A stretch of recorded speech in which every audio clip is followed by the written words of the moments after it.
Behind every goal is a story the world never saw. Welcome to Behind the Boots, where football's untold stories come to life. The rise, the fall, the truth.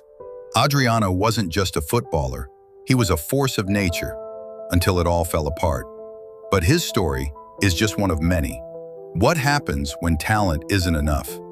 On Behind the Boots, we dive deep into football's most powerful stories. The rise, the fall, the truth? Subscribe now for football stories you've never heard before. There was a time when defenders trembled at the sound of one name, Adriano, a powerhouse, a phenomenon, a left foot that could crush steel, tipped to be the heir to Ronaldo, the crown prince of Brazilian football. But somewhere between glory and pain, brilliance and tragedy, Adriano disappeared. This is the story of how a king fell before he could ever sit on the throne.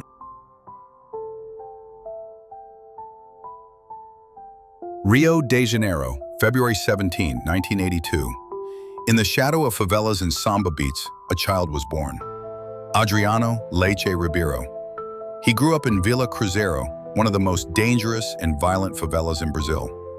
But even as a child, Adriano had two gifts that made him different: a cannon of a left foot and a heart full of fire.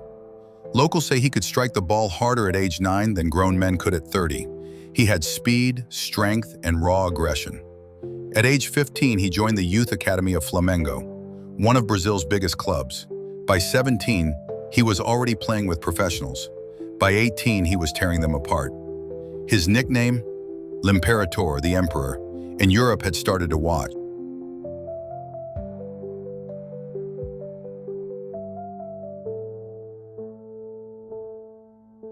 In 2001, at just 19 years old, Adriano made the leap. He signed for Inter Milan, one of the giants of Italian football. But in a club with legends like Ronaldo, Vieri, and Recoba, there wasn't much space for a new emperor. So Inter did what big clubs often do: they loaned him out. First to Fiorentina, then to Parma. It was at Parma that things changed. In just 37 matches, he scored 23 goals, each one louder than the last. Rocket shots from 30 yards, dribbles through 3 defenders. He wasn't just playing football, he was dominating it. He returned to Inter Milan in 2004 as a superstar, and for 2 seasons, he was unstoppable.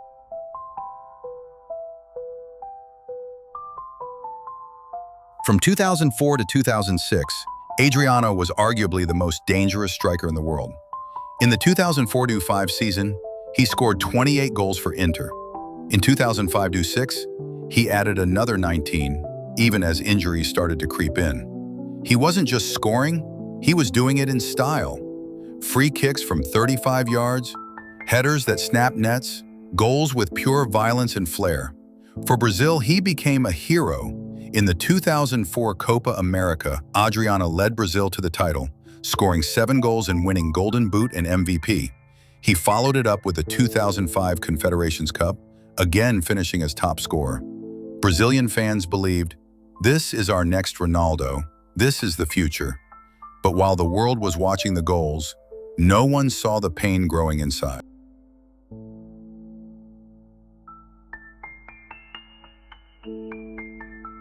In August 2004, tragedy struck. Adriano received a phone call that would change everything. It was his father, Almir Ribeiro, his mentor, his best friend, his hero. Gone. Heart attack. Adriano collapsed to the floor in tears. In an interview years later, Inter teammate Javier Zanetti said, "From that day on, Adriano was never the same. He tried to keep going, he tried to smile on the pitch. But the weight of grief doesn't play by football rules. He began drinking, missing training, sleeping through practice. He was still scoring, but something was off.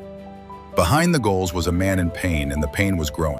By 2007, Inter Milan had had enough. The goals were fewer, the nights out were longer.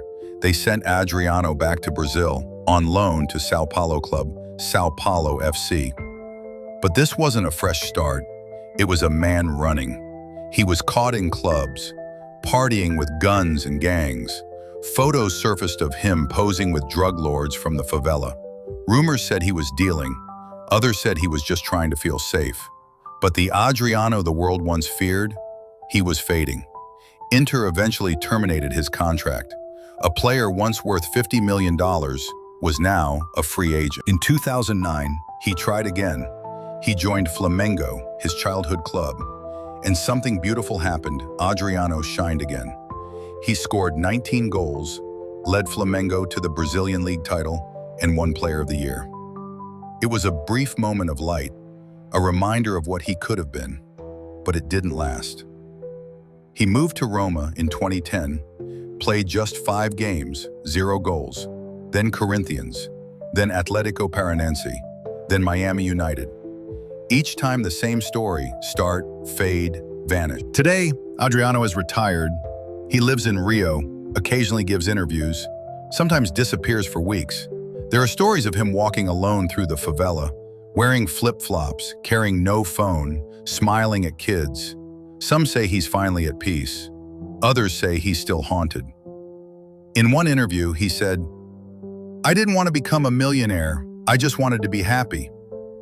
And maybe that's the final twist in this story. Maybe the tragedy isn't that Adriano fell. Maybe it's that he was never allowed to just be himself. Thank you for watching this story. Because football is more than goals and trophies. It's the lives behind the boots. If this moved you, there's more coming. Subscribe now and join a channel that tells football's real stories.